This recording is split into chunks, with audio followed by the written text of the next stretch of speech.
My name is Elena, and I'm 34 years old.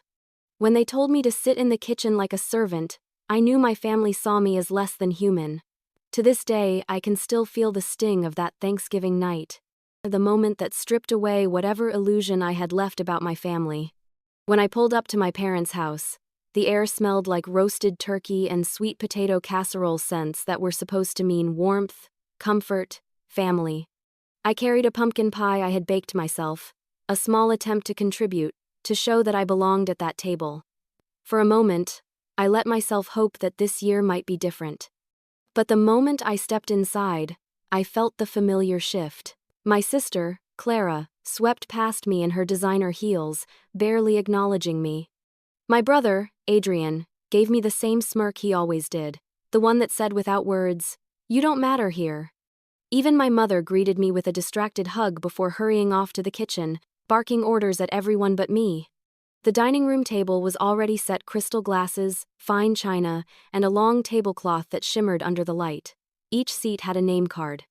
I searched for mine, weaving around cousins and aunts, but my name wasn't there. Mom?" I asked quietly. "Where am I sitting?" Before she could answer, Clara chimed in, her voice dripping with condescension. "Oh, Elena, you're in the kitchen.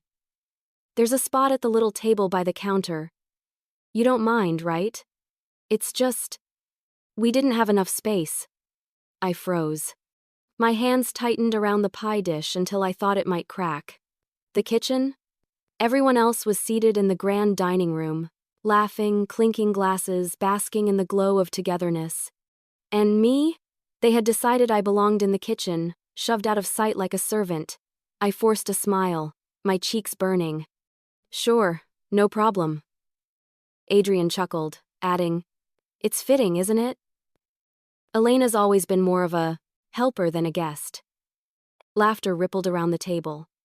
I wanted to scream. I wanted to throw the pie against the wall and demand they treat me like family, not like furniture. But instead, I carried my dish into the kitchen and set it on the counter. The little table by the sink was already prepared for me, one plate, one chair, no tablecloth, no decorations. Just a bare, lonely seat, where I was expected to eat by myself, while the rest of them celebrated in the next room. I sat down, my appetite gone, my heart heavy. From the kitchen, I could hear their laughter spilling through the doorway. I could picture them raising glasses, sharing stories, passing dishes back and forth. And I sat there alone, like a child punished for existing. The humiliation burned. Every bite of food tasted like ashes in my mouth. Every laugh I heard from the dining room felt like a nail in the coffin of whatever relationship I had left with them. But beneath the shame, something else stirred. A slow, simmering anger. They thought I would sit there quietly, swallow the humiliation, and pretend it didn't matter. They thought I was too weak, too desperate for their acceptance, to ever fight back, but they were wrong. Because in that moment, sitting at that bare little table in the kitchen, I made a silent promise to myself. This is the last time they will ever treat me this way. I didn't know how yet. I didn't know when. But I knew one thing for certain: my family would regret underestimating me. They thought I'd swallow the humiliation forever. They had no idea what was coming. Thanksgiving wasn't the first time they pushed me aside, it was just the cruelest reminder. I wish I could say that being told to sit in the kitchen came out of nowhere. That it was a shocking, isolated incident. But the truth is, it was just the latest in a lifetime of moments where my family reminded me again and again that I was less than. I grew up the middle child, sandwiched between Clara, the golden girl, and Adrian, the prodigal son. Clara was the beauty always winning pageants, getting attention for her perfect hair, her perfect smile, her perfect clothes. Adrian was the athlete star quarterback, captain of every team, the one my father always bragged about. And me? I was Elena, the quiet one. The one who liked books more than crowds, who stayed up late writing stories while Clara went to dances and Adrian played under the Friday night lights. My achievements were never big enough, never shiny enough to stand out. When I brought home good grades, my parents barely glanced at them. "That's nice, Elena," they'd say. before turning back to brag about Adrian's touchdown or Clara's new sash. When I mentioned wanting to apply for a writing program, they laughed and told me it wasn't practical. "Stick to something safe," my father said. "You're not really cut out for more than that." I learned early on that in our family, I was the shadow. At birthdays, my cake was smaller, the candles fewer. At Christmas, Clara and Adrian unwrapped mountains of gifts while I carefully peeled back the wrapping on a single sweater or a book.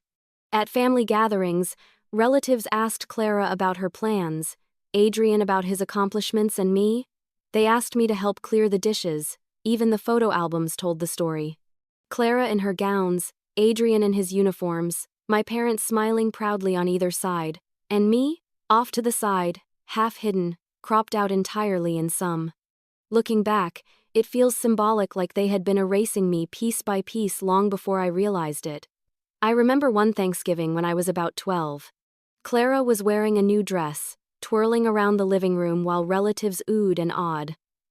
Adrian tossed a football back and forth with my uncles, everyone cheering him on. And me? I was in the kitchen, washing dishes before the meal had even started. My mother glanced at me once and said, "Be useful, Elena." That was the role I was always assigned, never the guest, always the help. By the time I was in high school, I had stopped trying to compete. I knew I would never be Clara's beauty or Adrian's star power. I stopped showing my parents my grades, stopped sharing my dreams, stopped hoping for the kind of attention they lavished on my siblings. Instead, I shrank into myself, writing in secret, living quietly, invisible even in my own home. And it didn't stop when we became adults. Clara married into money, and my parents couldn't stop bragging about her perfect life. Adrian got a high-paying job through one of my father's connections, and suddenly he was the golden child all over again. Meanwhile, I worked hard, paid my bills, kept to myself. But when I mentioned anything about my life, it was brushed aside. At family dinners, Clara talked about vacations in Europe, Adrian boasted about his new car, and when it was my turn, someone would interrupt, change the subject, or ask me to refill the drinks. It was as if my words didn't matter, as if my presence didn't matter. The older I got, the more I saw the pattern. I wasn't just overlooked, I was excluded. I wasn't just the shadow, I was the scapegoat, the one they could laugh at, the one they could send to the kitchen, the one who didn't deserve a place at the table. And the painful part? A piece of me believed them. I internalized the message. That I was less. That I was meant to serve instead of shine. That my seat was never at the table, but in the background. So when they told me to sit in the kitchen this past Thanksgiving, it wasn't new. It wasn't surprising, but it was the last straw.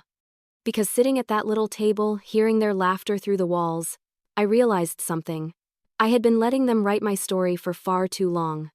I had been allowing their neglect to define me, their cruelty to cage me. And I was done. I didn't know exactly how yet, but I knew. I would no longer play their part. I would no longer sit quietly in the kitchen while they feasted in the dining room. This time, I would fight back. And that's when I realized I wasn't going to let them erase me again. Behind every quiet smile, I was carrying years of silent battles. To anyone outside, my life probably looked ordinary. I worked, I paid my bills, I kept to myself. If you passed me on the street, you wouldn't have guessed the weight I carried. But the truth is, my life after leaving home was anything but easy. When I first moved out, I had nothing but a duffel bag of clothes, a second-hand laptop, and a stubborn determination to carve out something of my own. I rented a cramped one-bedroom apartment with peeling paint and a leaky faucet, the kind of place you only live in because it's all you can afford. I worked long hours at a diner, bussing tables and serving coffee until my feet throbbed. It wasn't glamorous, and it definitely wasn't easy. There were nights I skipped meals to make rent, mornings when I cried quietly in the shower because the weight of it all was crushing me. And every time I reached for the phone, desperate to call someone for help, I stopped myself. Because I knew what my family would say. You should have made better choices. You're not like Clara. You're not like Adrian. So I carried it alone. When my car broke down on the way to work one winter, I walked the last 2 miles in the snow, tears freezing on my cheeks. When I couldn't afford textbooks in college, I borrowed them from the library and stayed up all night copying notes by hand. When I was passed over for promotions at work because I wasn't loud enough, I bit my tongue and kept going. And through it all, my family never asked, never noticed, never cared. At family gatherings, Clara would brag about her trips to Paris, Adrian would boast about his new promotion, and my parents would beam with pride. And me, when I mentioned that I had picked up a second job or finally paid off a credit card, they'd nod absently, then ask me to fetch more wine. It was as if my struggles and my victories were invisible. But here's the thing about being invisible. It teaches you how to watch, how to listen, how to endure. I learned patience in those years. I learned how to stretch $1 until it screamed, how to push through exhaustion, how to keep going even when no one cheered for me. And I learned something else too, how to keep records. It started as a way to manage my bills. I kept meticulous notes about what I owed, when payments were due, how much I earned from each shift. But over time, it became more than that. I tracked everything, every agreement, every promise, every time someone tried to shortchange me. I learned to protect myself, because no one else would. That habit carried into the way I dealt with my family too. I noticed how often they borrowed things from me and forgot to return them. How often I contributed to family expenses but was left off the acknowledgements. How my parents once hinted that Clara and Adrian would inherit the house, even though I had poured countless hours into helping maintain it. At first, I let it go. I told myself it wasn't worth the fight. But as the years went on, I began to keep track. Every favor, every unfair deal, every slight that carried more weight than words. And slowly, a picture began to form, a picture that showed I wasn't just overlooked, I was being taken advantage of. My parents leaned on me whenever something needed doing: errands, paperwork, care for relatives. I was always the reliable one, the helper, the one they didn't have to thank. Clara and Adrian reaped the benefits of favoritism, while I quietly carried the burdens. I saw it in the way Clara received gifts of money to help with her wedding, while I got nothing but a pat on the shoulder. In the way Adrian was given part of the family's land for future investment, while I was told there wasn't enough to go around. It was in those quiet struggles, the ones no one else saw, that the fire inside me began to grow. Because every time they dismissed me, every time they used me, every time they told me to sit quietly and accept less, I was making note. I was keeping record. And I was building strength. The night of that Thanksgiving, when they sent me to the kitchen, I wasn't just humiliated. I was reminded of every sacrifice, every slight, every injustice I had silently endured. And sitting there at that bare little table, I realized something I hadn't dared to believe before. I had the power to fight back. Not with shouting, not with begging for their approval, but with the very tools I had built in my silent struggles: patience, resilience, and meticulous records. And that's when I realized I had the law on my side. The kitchen chair became my throne of decision that night. As I sat at that tiny table shoved against the kitchen wall, I stared at the plate of food in front of me, untouched. Turkey, mashed potatoes, cranberry sauce. It should have been comforting, familiar. But all I could taste was bitterness. From the dining room, I heard the clink of crystal glasses and the hum of conversation. My family laughed, joked, and celebrated in the glow of candlelight while I sat in the shadows, as if I were their servant. Every sound that drifted into the kitchen was a reminder of where they believed I belonged. Out of sight, out of mind. And for the first time in my life, I didn't swallow it. I didn't tell myself, it's not a big deal. I didn't pretend it didn't hurt. I didn't convince myself that maybe next year would be different. Instead, I let the humiliation burn through me like fire. And from those flames, something stronger emerged. Defiance. I looked around that kitchen, the mismatched tiles, the humming refrigerator, the lonely chair they'd pushed me into, and I thought, this is the last time. The last time they tell me I don't belong. The last time they laugh at me. The last time I sit in silence while they erase me. Because I wasn't powerless anymore. I wasn't that timid little girl hiding in the corners of photo frames. I was a grown woman who had survived more than they would ever know. And I was done being their scapegoat. I thought about all the times I had been the helper while Clara and Adrian were celebrated. The times I had been the one who cleaned up after family dinners, managed errands for my parents, drove relatives to doctor appointments, all while my siblings never lifted a finger. And I thought about the inheritance conversations, the whispered hints that Clara and Adrian would receive the family property, while I was brushed aside. That was when something clicked. Their cruelty wasn't just emotional, it was tangible. It was financial. It was legal. They weren't just humiliating me at the dinner table, they were cutting me out of what was rightfully mine. And suddenly, I realized I didn't need to fight them with words. I could fight them with facts. The meticulous records I had kept over the years came back to me. Bank transfers. Promises of repayment that never came. Hours of labor I had poured into maintaining the family home. Documents I had stored away just in case. At the time, I hadn't known why I kept them, but now, I did. Those papers weren't just records. They were weapons. That night in the kitchen, I sat straighter in my chair, my humiliation hardening into resolve. They thought I was weak because I didn't shout, because I didn't argue, because I let their mockery wash over me. But they had mistaken silence for weakness. My silence was strategy. I wouldn't storm into the dining room and demand respect. That would give them more laughter, more fuel. No, I would play the long game. I would gather my evidence, build my case, and strike where it hurt most, the very foundation of their arrogance. And I knew exactly how to do it. As the night dragged on, Clara raised her glass for a toast, her laughter spilling into the kitchen. Adrian's booming voice bragged about his latest promotion. My parents beamed with pride, oblivious to the daughter they had exiled just a few steps away. I stayed quiet, finishing my meal slowly, but my mind was anything but still. Every bite of turkey tasted like a promise. Every scrape of my fork against the plate sounded like a drumbeat. Enough. Enough. Enough. By the time dessert was served, my decision was made. I would no longer be their invisible daughter. I would no longer be their scapegoat. I would no longer sit in the kitchen while they feasted in the dining room. This time, when I walked back into their world, I would bring more than pie. I would bring justice. And when I served it, it wouldn't be sweet, it would be devastating.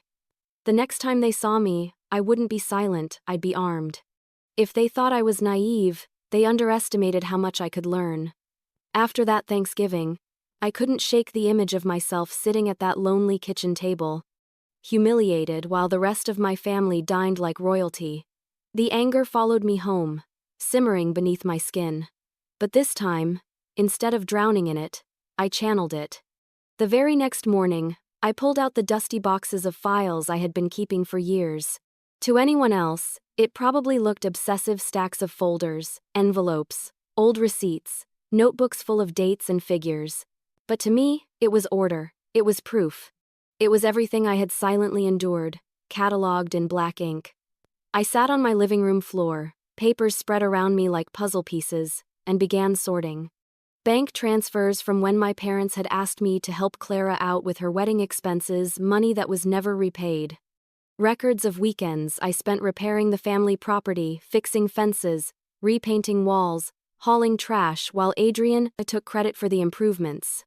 Notes of conversations where my parents promised me, "Don't worry, Elena, you'll be taken care of too." Promises that had never been fulfilled. At first, I felt overwhelmed.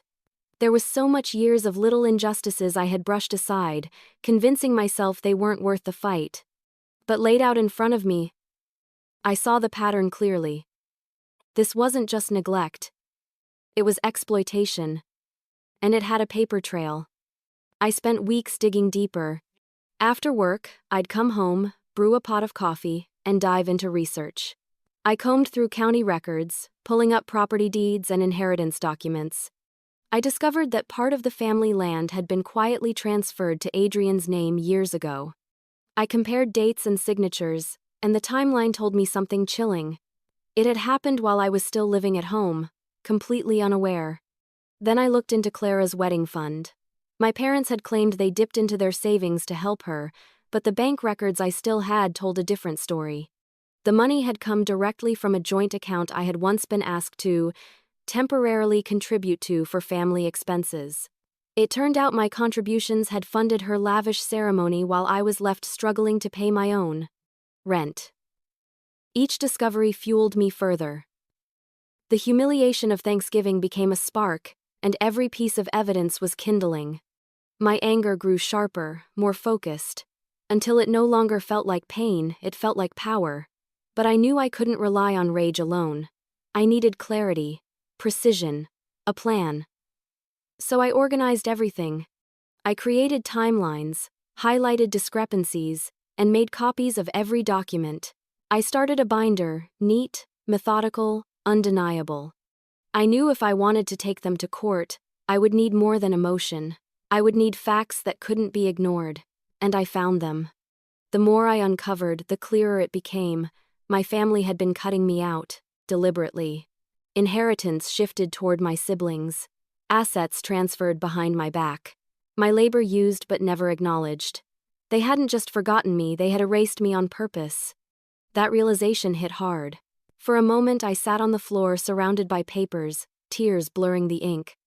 I had always suspected I was less important to them. But seeing it laid out in black and white was something else entirely. It wasn't just favoritism, it was betrayal. But I didn't stay down for long. Because with every page I turned, I felt stronger. For the first time, I wasn't powerless. I wasn't the invisible daughter hoping for scraps of recognition. I was the one with proof. And proof is something even the loudest laughter can't drown out. I also started reading about legal rights. Property law, inheritance law, financial fraud. I devoured articles and guides, bookmarking anything that might be useful. The more I learned, the more confident I became. They had counted on me staying ignorant. They had counted on me being too meek, too afraid, too quiet to ever challenge them. But I wasn't ignorant anymore. One night, as I closed another thick folder and set it on the growing stack beside me, I realized something. I didn't just want to protect what was mine, I wanted to expose them. To show them that the daughter they thought was weak, the sister they thought was expendable, was capable of standing toe-to-toe with them. I wanted to serve justice on the same silver platter they had once denied me, and I knew exactly how. By the time December rolled around, my binder was full, my evidence airtight, and my resolve unshakable. I was ready to take the next step to bring in someone who could help me wield this information like a weapon. By the time I was done, the truth could no longer be hidden.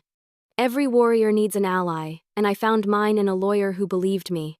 By the time the new year rolled around, I had binders full of proof. Bank records, handwritten notes, property transfers, emails. They were all organized, color-coded, undeniable. But no matter how solid my evidence was, I knew I couldn't fight this battle alone. I needed someone who could turn my anger and documentation into action. That's how I found Margaret Lee, an attorney who specialized in family and inheritance law. She wasn't flashy, didn't work in some gleaming downtown high-rise.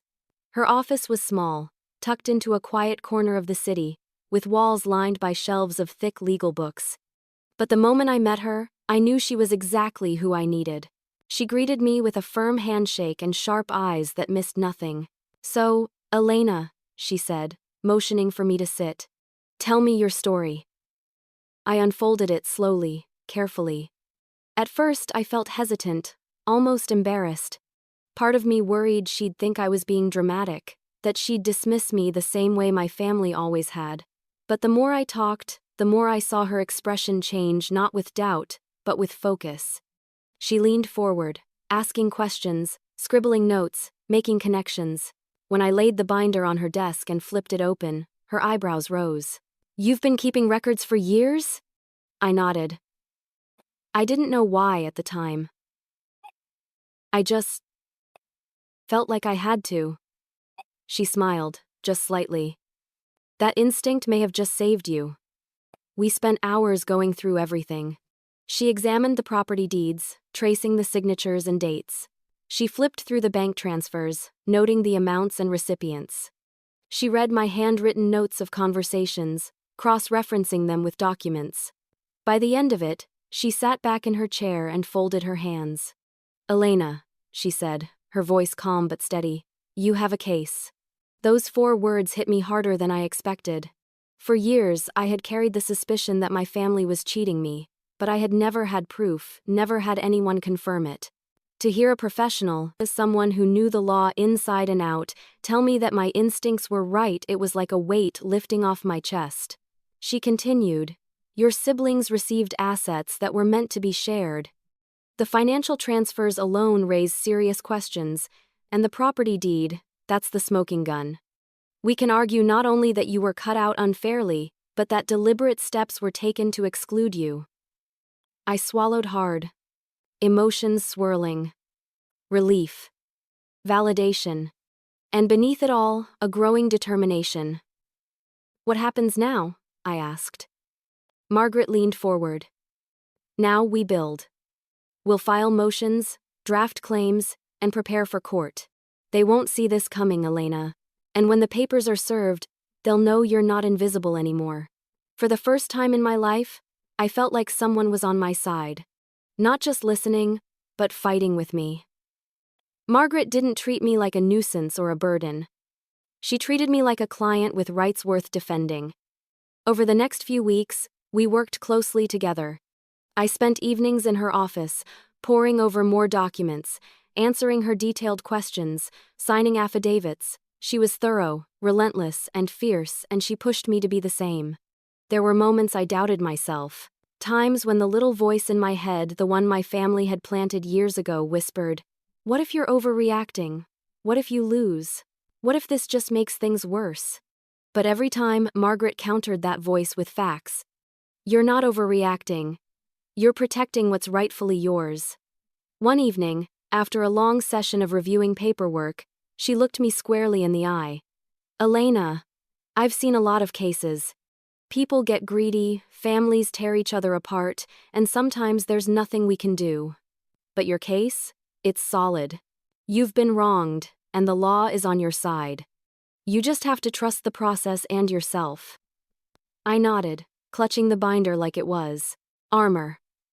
I've trusted them my whole life. And look where it got me. It's time I trust myself. By the time the papers were ready, I felt like a different person. The quiet, overlooked Elena my family had always dismissed was gone. In her place stood a woman with evidence, with an ally, with power. When Margaret handed me the final set of documents, crisp and heavy with significance, she said, "The next time you sit at a Thanksgiving table, Elena, it won't be in the kitchen. It'll be at the head." I smiled for the first time in weeks, because she was right. The papers were drawn, and all that remained was delivery. As Thanksgiving approached again, I prepared more than just a dish, I prepared justice. The year moved slowly after Margaret filed the first set of motions. Each week brought another round of signatures, phone calls, and meetings. The process was exhausting, but it gave me purpose. For once, I wasn't drifting through life as the invisible daughter I was fighting for myself. Still, as November crept closer, I felt the tension build. Thanksgiving was on the horizon again, and with it came memories of humiliation that still burned hot in my chest. The thought of sitting in that kitchen chair haunted me, but this time, I wouldn't be empty-handed. This time, I had a weapon. The week before Thanksgiving, Margaret called me into her office. She slid a manila envelope across the desk, thick with official documents. "These are the court papers," she said firmly. "They outline your claims, the assets in question, and the evidence we'll present. Once these are served, there's no turning back." I rested my hand on the envelope. The weight of it was heavier than paper. It was years of neglect, years of humiliation, years of being erased. It was everything I had been waiting for. Margaret must have noticed my hesitation, because her voice softened. "You don't have to serve them yourself if you don't want to. A process, the server can handle it." But I shook my head. "No, it has to be me." She studied me for a long moment, then nodded. "Then do it on your terms. Don't let them corner you. Don't let them bait you. You control the moment." I left her office that night with the envelope clutched tightly in my hands. Driving home, I imagined the scene over and over. My siblings laughing, my parents ignoring me, someone telling me to sit in the kitchen and me, calmly setting the papers on the table. I imagined the silence that would follow, the shock in their eyes. The thought of it kept me awake at night, not with fear, but with anticipation. In the days leading up to Thanksgiving, I prepared carefully. Outwardly, I acted normal. I baked the same pie I always did, smiled through small talk with my mother on the phone, answered Clara's shallow questions about my life with polite vagueness. I didn't want them to suspect a thing, but inwardly, I was stronger than I had ever been. I meditated each morning, reminding myself that their words no longer defined me. I took long walks, breathing in the crisp autumn air, grounding myself in the knowledge that I wasn't walking into that house as their victim anymore. I practiced what I would say. Not too much, not too little. Just enough to make it clear that this wasn't a negotiation, it was justice. I pictured myself calm, steady, unmoved by their outrage. On the night before Thanksgiving, I packed my bag carefully. The pie, wrapped in foil, a bottle of wine, because appearances mattered, and the envelope, tucked securely into the side pocket, its edges sharp against the fabric. I stood in my living room, staring at the packed bag, my heart racing. For years, I had dreaded family gatherings, knowing I would be overlooked, dismissed, humiliated. But this time, I was walking into the storm with thunder in my hands. I whispered to myself, "This is it. No more hiding, no more silence." The next morning, I dressed, deliberately. A simple but elegant dress, one that made me feel confident. Nothing flashy, just strong. I put on the necklace I had bought for myself years ago, the one my family had mocked as cheap. To me, it was a symbol not of money, but of independence. As I drove to my parents' house, the familiar nerves kicked in. My stomach twisted, my palms dampened on the steering wheel. But I reminded myself of Margaret's words, "You control the moment." When I pulled into the driveway, I sat for a moment in the car, staring at the house where so much pain had been born. The laughter inside drifted faintly through the windows, warm light spilling out onto the lawn. I took a deep breath, grabbed my bag, and stepped out. Walking up to the door, I felt the envelope pressing against the side of my bag. Like a heartbeat. Strong, steady, inevitable. The door swung open before I could knock. My mother stood there, smiling distractedly. "Oh, Elena, you're here. Put your things in the kitchen, dear." The words hit me like déjà vu. The kitchen. Always the kitchen. But this time, I didn't flinch. I smiled politely, stepped inside, and followed the sound of laughter to the dining room. Inside, Clara was already bragging about some new purchase, Adrian was cracking jokes, and my father was pouring drinks. Their faces lit up briefly when they saw me, then quickly returned to whatever story Clara was telling. As I set the pie on the counter, Adrian smirked. "Don't forget your spot in the kitchen, Elena. Some traditions never change." The room laughed. But I didn't. I slid the envelope from my bag, holding it carefully in my hands. I walked toward the table, each step deliberate, the weight of years lifting with every movement. I stopped at the head of the table, my family's laughter still echoing in the room. And then, without a word, I placed the envelope on the tablecloth, right in front of my father.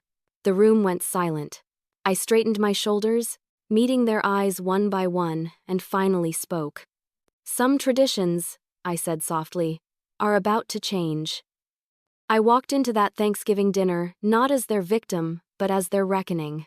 The smell of turkey and cranberry sauce couldn't hide the tension simmering inside me. The moment the envelope hit the table, the laughter died.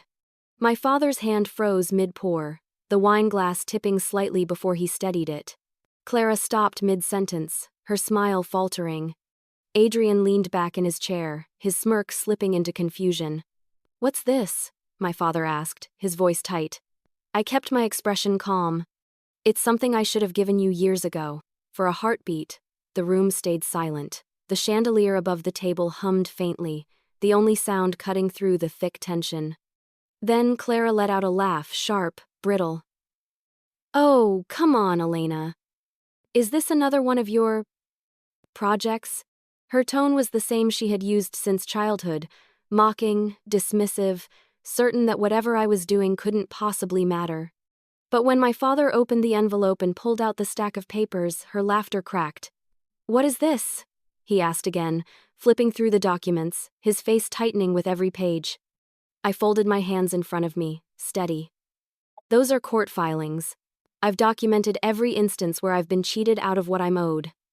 The inheritance, the property transfers, the money that disappeared into Clara's wedding fund, the land you signed over to Adrian without telling me." Adrian's jaw dropped.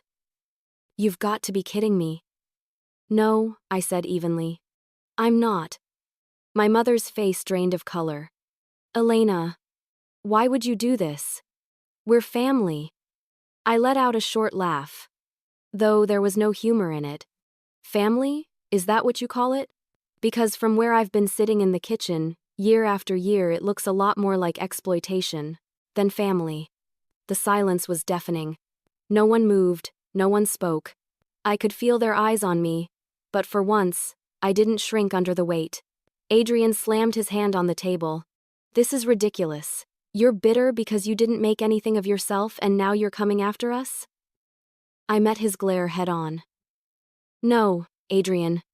I made plenty of myself without your help, without their support, without a single ounce of acknowledgement from any of you. This isn't about bitterness.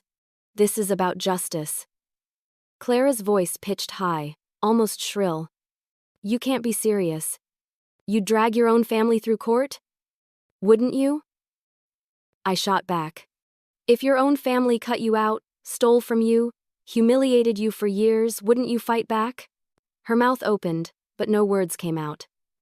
My father set the papers down, his hands trembling. He looked older in that moment, smaller. "You don't know what you're doing," he muttered. "Oh, I know exactly what I'm doing," I said. My voice was calm, but it carried more weight than I'd ever spoken with in that house. "For years, you counted on me staying quiet. You counted on me being the daughter who wouldn't cause trouble, who would accept scraps while you handed everything else to Clara and Adrian. But you were wrong. I've kept records. I've built my case. And the law is on my side." My mother pressed her napkin to her lips, her hands shaking. This isn't the way, Elena." "No," I said softly. "The way was treating me with fairness. The way was giving me a seat at this table. You had your chance. Now, I'm taking mine." The weight of my words sank into the room. No one dared laugh anymore. Their faces were masks of shock, fear, anger, and underneath it all, guilt. For years, they had treated me like I was invisible, like my presence didn't matter. But now, the evidence sat in black and white on the very table where they had once denied me a place. And I had never felt stronger. Adrian finally broke the silence, his voice dripping with arrogance. "You think you're going to win? You think some lawyer is going to undo decades of family decisions?" I leaned closer, my voice low but unshakable. "I don't think, Adrian. I know." Because I had seen Margaret's face when she reviewed my binder. I had heard her say the words, "You have a case." And I had felt the truth in my bones. Clara crossed her arms, glaring at me. "You've just declared war on your own blood. Don't expect us to forgive you when this all blows up in your face." I smiled then, a small, sharp smile that carried years of suppressed fire. Forgiveness was never what I wanted. Respect is. The room was thick with tension, the turkey growing cold, the cranberry sauce congealing on untouched plates. The holiday had collapsed into something raw and ugly, the surface perfection shattered. And I didn't regret it for a second, because for the first time in my life, I wasn't sitting in the kitchen. I was standing at the head of the table, holding every ounce of power they had tried to deny me. Their laughter died the second they realized what I had done. The room went silent as the papers hit the table. The silence stretched on so long that I could hear the ticking of the grandfather clock in the hallway. No one moved, no one breathed. It was as though the entire room had frozen, caught between disbelief and dread. Then, almost on cue, The eruption began. This is insane! Adrian shot up from his chair, his face flushed red. He snatched the papers from my father's hands and flipped through them carelessly. Court filings? Legal claims? You've completely lost it, Elena. Do you even know what you're doing? I didn't flinch. Yes, I know exactly what I'm doing. Clara clutched her wine glass like it was the only thing keeping her upright. You can't be serious. You drag your own flesh and blood through court? Over what? Some imagined slights? I tilted my head, calm in the face of her shrillness. Imagined? Those are certified documents, Clara. Property transfers, bank records. You don't have to take my word for it. The law will. Her face drained of color, and she set her glass down with trembling hands. My mother tried to smooth things over, her voice soft and pleading. Elena, sweetheart, let's not do this. We can talk about it. Just us. No need to involve strangers. Strangers. That word stung. I looked at her. Steady. You mean lawyers? Judges? People who won't look the other way because I'm not your favorite child? No, Mom. This doesn't stay between us anymore. My father rubbed his temples, muttering, This will destroy us. Do you even realize what you've started? Yes, I said firmly. I've started telling the truth. For a long time, no one spoke. Then Clara burst out laughing, a sharp, hysterical sound that didn't match her pale face. This is just a phase. You'll come to your senses. You always do. But her laughter didn't last long. When she glanced at my father's expression, grim, serious, her smile slipped. Adrian tossed the papers back onto the table, the pages scattering like fallen leaves. You won't win. You're wasting your time and your money. And when you lose, don't come crawling back to us. I leaned forward, my voice quiet but carrying across the room. I won't lose. Because I've already won. He blinked, thrown off. What the hell are you talking about? I won, I said, the moment you stopped laughing, the moment you realized I'm not invisible anymore. I don't need your approval, I don't need your scraps. I have the law, I have the truth, and I have myself. That's more than enough. The weight of my words settled over them like a storm cloud. My mother shook her head, her eyes glassy with tears. Elena. Why, couldn't you just let it go? Family is more important than money. That almost made me laugh, bitter and sharp. If family was more important than money, why did you give Clara and Adrian everything and leave me with nothing? Why did you tell me to sit in the kitchen while they sat here like royalty? Don't talk to me about family now. The sting of my words silenced her. She dropped her gaze, folding her napkin in her lap, unable to meet my eyes. Clara fidgeted with her necklace, her composure unraveling. Do you realize what people will say if this goes public? Do you realize how embarrassing this will be for us? For us? I asked, my voice hardening. Or for you? Because I've lived my whole life being your embarrassment, Clara. This time, the shame won't be mine to carry. Adrian pushed his chair back with a screech, pacing the room like a caged animal. You've just declared war, Elena. Don't expect us to play nice anymore. I looked at him evenly. Good. I'm not here for nice. I'm here for justice. The turkey sat cold on the table, untouched. The cranberry sauce had congealed, the mashed potatoes stiffening in the bowl. The feast that was supposed to be about gratitude had turned into a battlefield. And I was standing tall at the center of it. For once, no one dared tell me to move to the kitchen. No one dared tell me I didn't belong. They were too busy scrambling to process the truth. The daughter they had erased, the sister they had mocked, the woman they had underestimated was the one holding all the cards now. I gathered my bag, sliding it over my shoulder. Enjoy your dinner, I said calmly, turning toward the door. Next time we sit at a table together, it'll be in a courtroom. And with that, I walked away, leaving them in stunned silence. Behind me, the dining room buzzed with whispers, panic, outrage. But I didn't look back, because I didn't need to, and in that silence, their power over me, finally broke. In the glare of the truth, their masks slipped. After I walked out of the dining room, I didn't leave right away. I lingered in the hallway, just far enough that they didn't realize I was still close. Part of me wanted to see, to hear, to witness what happened when I wasn't in the room to carry the weight of their performance. What I heard confirmed everything I had always known deep down.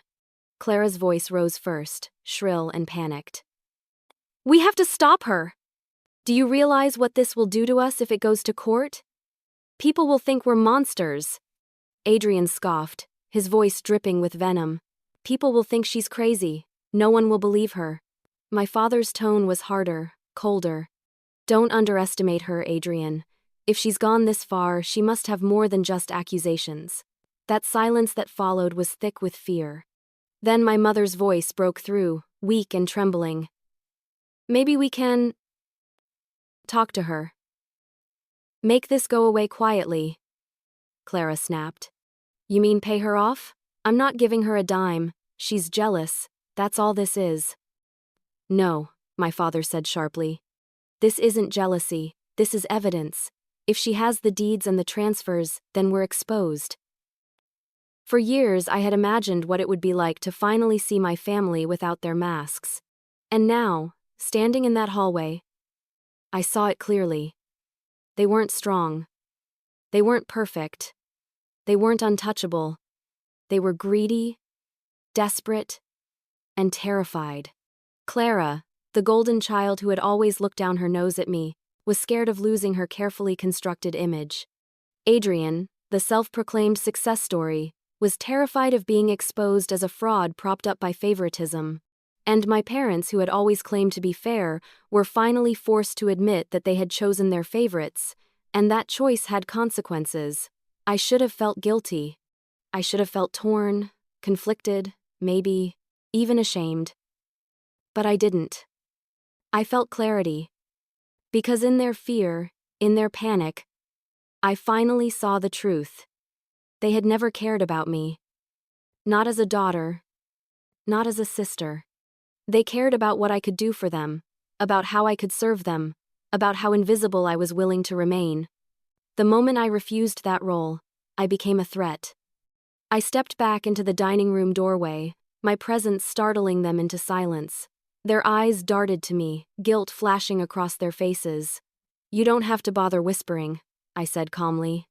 "I already know who you are." Clara's face hardened. "You're making a mistake, Elena. You'll ruin this family." "This family was ruined the moment you decided I wasn't part of it," I replied. Adrian stood, his fists clenched. "You think you're strong now, don't you? You think you're better than us?" I shook my head slowly. "No, I don't think I'm better. I just finally know my worth, and that terrifies you." My father's voice cracked with anger. "You've embarrassed us. Dragging private matters into the open, what will people say?" I stepped fully into the room, meeting his eyes. "I don't care what people say. I care about the truth. And if the truth embarrasses you, maybe you should have thought about that before you hid it." For a moment, no one moved. Then my mother began to cry softly into her napkin, her shoulders trembling. Clara looked away, her hands gripping the edge of the table so tightly her knuckles whitened. Adrian glared at me like he wanted to tear me apart, but even his anger couldn't hide the fear in his eyes. It was the first time I had ever seen them vulnerable. The first time I had ever seen them without the shiny veneer of perfection.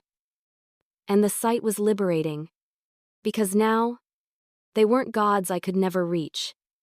They weren't giants towering over me. They were flawed, desperate people who had finally been forced to face the consequences of their choices. I straightened my shoulders and turned toward the door again. "I'll see you in court." Their protests erupted behind me, pleas, threats, insults, but I didn't look back. Each word only confirmed what I already knew. The family I had spent my life trying to please was nothing more than a house of cards, crumbling at the first gust of truth. And I was the storm that brought it down. They had mocked me as weak, but now they had to face me in court.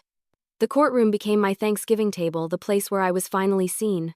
The first time I walked into the courtroom, my knees felt weak. Not from fear, but from the weight of it all the years of silence. The years of humiliation. The years of watching my family pass me over as if I didn't matter. Now, all of it had led to this. The air was cool and heavy with the smell of polished wood and old paper. The judge's bench loomed at the front, the state seal carved above it like a reminder that truth, not favoritism, would decide the outcome here. I sat at the plaintiff's table beside Margaret, my binder open, my evidence neatly stacked. Across the aisle, Clara and Adrian whispered furiously to their attorney, my parents sitting stiffly behind them. I almost laughed at the sight. For once, they weren't glowing with pride or mocking smirks. They looked small, cornered, human. When the judge entered, everyone rose. My heart raced as I stood, but when I sat again, something inside me steadied. This was no longer a family squabble. This was justice. Margaret began with her opening statement, her voice clear and commanding. She laid out my story, not the emotional wounds, but the facts. The financial contributions I had made that were siphoned away. The property deed that had been quietly shifted into Adrian's name. The inheritance promises that had been broken. She spoke with precision, weaving the evidence into a narrative no one could dismiss. When it was their attorney's turn, he tried to paint me as bitter, unstable, exaggerating slights that all families go through. He used words like resentful and jealous, hoping to reduce me to the stereotype they had always believed I was. But facts don't bend to insults. When the evidence was presented, the room shifted.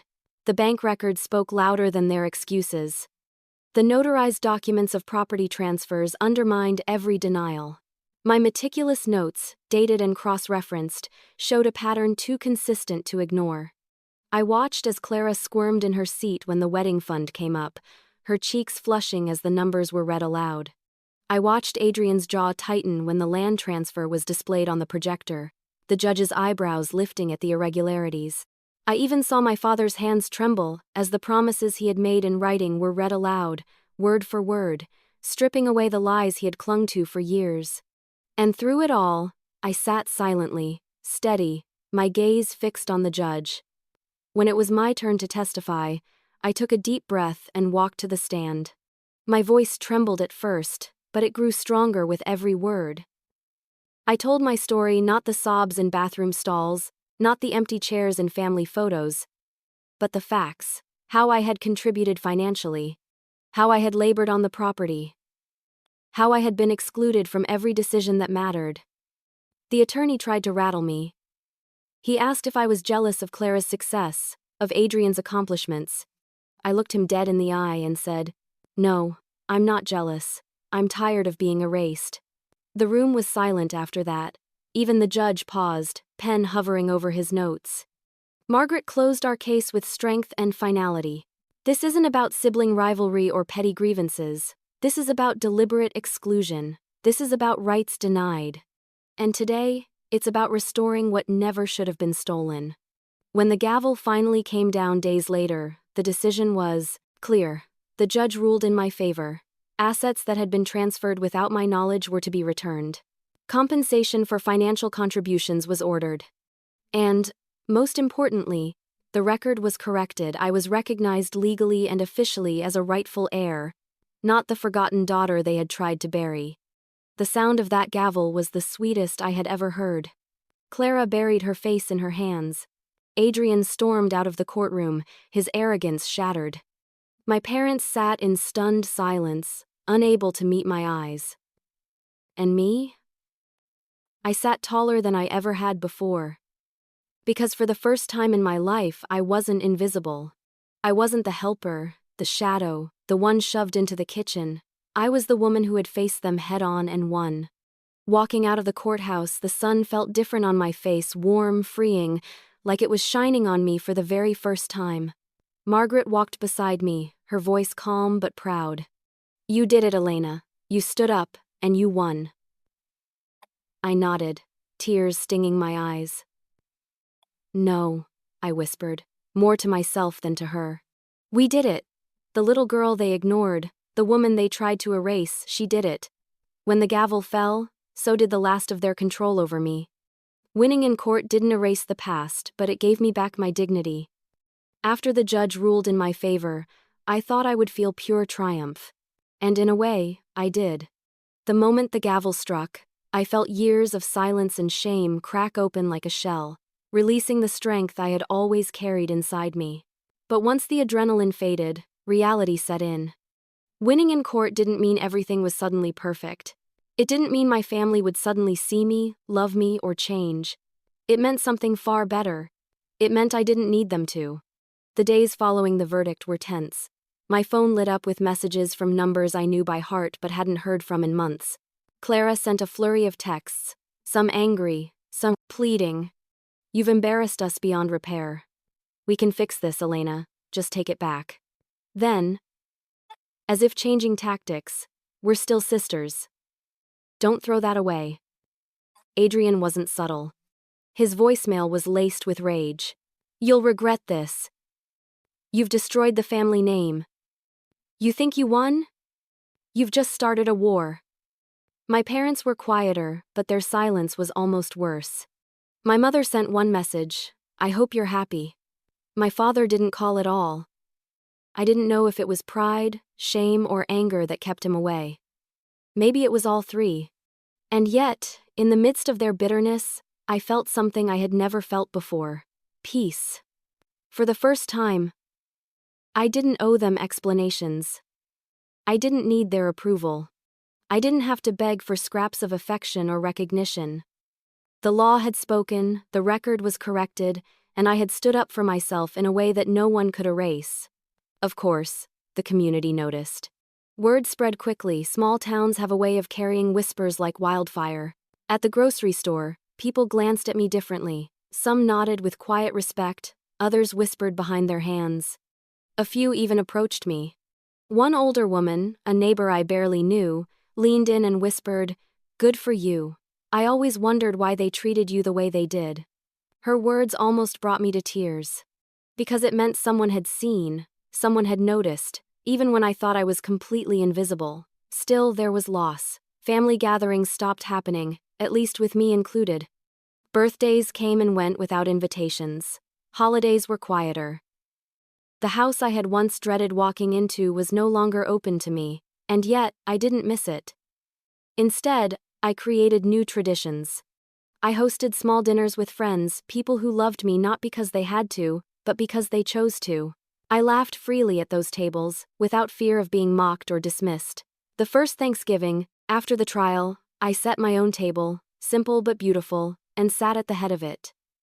There was no cold turkey, no congealed cranberry sauce, no humiliation. Just peace. Financially, the ruling changed everything.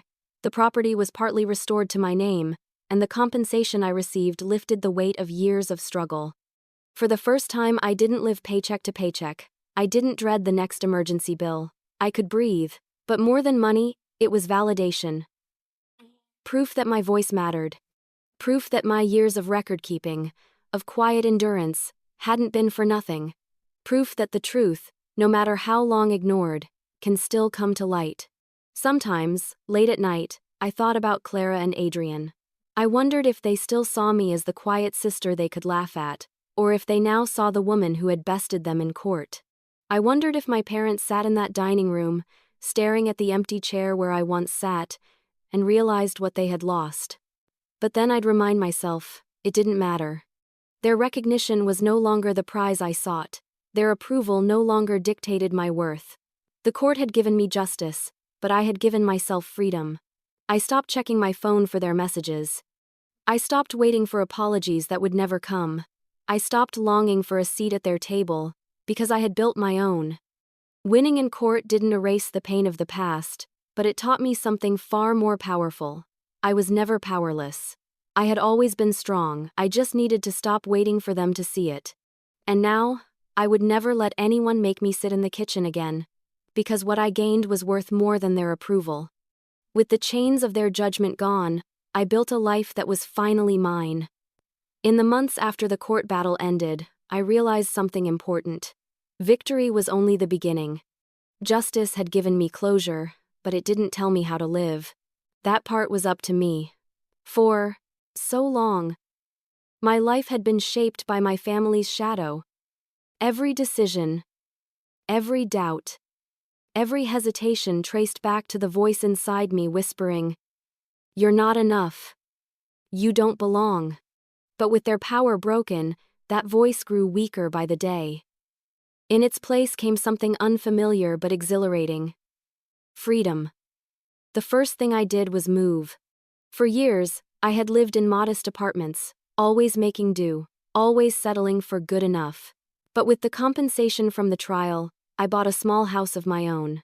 It wasn't a mansion, and it didn't need to be. It was warm, welcoming, and mine. Every corner of it was a reminder that I no longer had to live in borrowed spaces. I decorated slowly, deliberately. Paint colors that made me happy, furniture that felt like comfort instead of compromise. In the dining room, I placed a long wooden table, sturdy and inviting. It wasn't just furniture, it was a symbol. For the first time, I had a table where no one could tell me to sit in the kitchen, and I filled that table. Not with relatives who saw me as invisible, but with friends who had become my chosen family. We held Sunday dinners, potlucks, and holiday gatherings. The laughter at my table was different. It wasn't sharp or mocking. It was warm, real, healing. When we clinked glasses, it wasn't to toast someone else's perfection. It was to celebrate survival, resilience, and the messy, beautiful lives we were building. One Thanksgiving, my closest friends insisted we do it my way. We cooked together, filling the house with the scent of roasting turkey and cinnamon pies. When it came time to sit down, they surprised me. They placed me at the head of the table and said, "This seat belongs to you." I cried that night, not out of pain, but out of gratitude. For the first time in my life, I was surrounded by people who saw me, valued me, and wanted me right there beside them. With the weight of family judgment gone, I also began exploring parts of myself I had long buried. I started writing again, something I had abandoned when my parents mocked it as impractical. What began as journaling grew into short stories, essays, and even submissions to local publications. Seeing my words in print gave me a thrill I hadn't felt since I was a child, dreaming of being more than just the invisible middle child. I also gave myself permission to rest. For years, I had run myself ragged, working multiple jobs, always scraping by. Now, with stability beneath me, I learned to slow down.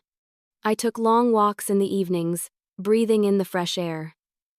I planted a small garden in my backyard, watching vegetables sprout from the earth as if to remind me that growth takes time. But it comes. And for the first time, I allowed myself to dream.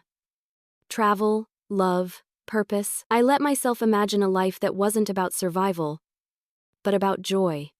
I booked trips to places I had only seen in books, standing on cliffs overlooking the ocean in Ireland, walking through cobblestone streets in Italy, watching the sunrise over the Grand Canyon. Each trip reminded me that the world was bigger than the kitchen chair my family had shoved me into. But rebuilding wasn't just about new joys, it was about healing old wounds. Sometimes, I still caught myself wondering what my parents were doing, whether Clara and Adrian still spoke about me, whether they regretted the choices that led to our fracture. But then I would remind myself, I can't control their remorse or lack of it. I can only control how I move forward. And forward, for me, meant letting go. Not forgetting, because forgetting would erase the lessons I fought so hard to learn, but releasing the grip those memories once had on me. One evening, as I sat in my garden watching the sunset, I whispered to myself, "You're free now." And for the first time, I truly believed it. I wasn't the invisible daughter anymore. I wasn't the scapegoat, the servant, the one banished to the kitchen. I was a woman who had faced her pain, fought for her worth, and rebuilt her life from the ashes of humiliation. And the life I built wasn't about revenge anymore. It was about joy, peace, and dignity. For the first time, I felt free to write my own story. They thought they could erase me, but I carved my name into the record of truth. When I look back now, the moment that still burns brightest isn't the courtroom victory or even the sight of Clara's face when the papers hit the Thanksgiving table. It's the image of that lonely kitchen chair. That chair represents every year I was overlooked, every moment I was dismissed, every time they told me, in words or silence, that I wasn't worthy of sitting at their table. And yet, it was in that very chair that I found my strength. For years, I believed my family's version of me. The quiet one. The invisible one. The one meant to serve instead of shine. I let their laughter define me, their favoritism diminish me, their cruelty cage me. But what I didn't realize was that every humiliation was also a lesson. Every slight was fuel. Every no was sharpening the fire inside me. It took me a long time to see it, but the truth is, they never broke me. They forged me. That's my legacy, not the money I reclaimed, not the property restored to my name, but the strength I found in myself. Strength to stand tall when they tried to shrink me. Strength to speak when they tried to silence me. Strength to build a life not out of their approval, but out of my own determination. And I want people to remember that. Because my story isn't just mine. It belongs to anyone who has ever been shoved aside, told they don't belong, laughed at for daring to take up space. It belongs to anyone who has ever been banished to the kitchen of life, watching others feast while they're told to be grateful for scraps. To them, I say this: you are not invisible, you are not worthless. And you are not powerless. I used to think my revenge would come from making my family hurt the way they hurt me. But I've learned something far greater. The sweetest revenge isn't in their suffering, it's in my freedom. My joy. My refusal to let their cruelty dictate my life anymore. Now, when I sit at my dining table surrounded by people who love me, I think about legacy differently. Legacy isn't just land or money or names on deeds. Legacy is the story we leave behind. And mine is a story of resilience. I want to be remembered as the woman who refused to be erased. The woman who took every sit in the kitchen and turned it into I'll sit at the head of my own table. The woman who proved that silence doesn't mean weakness, and kindness doesn't mean surrender. And maybe, in some quiet way, I want my family to remember that too. Not with bitterness, not with gloating, but with truth. I want them to know that they could have had a daughter, a sister, a family member who stood by their side. Instead, they chose to treat me as less, and I chose to rise above them. When I think of the future, I don't picture courtrooms or confrontations. I picture long evenings with friends, laughter spilling across my table. I picture writing more stories, maybe even publishing them, letting my words carry the lessons I've learned into the world.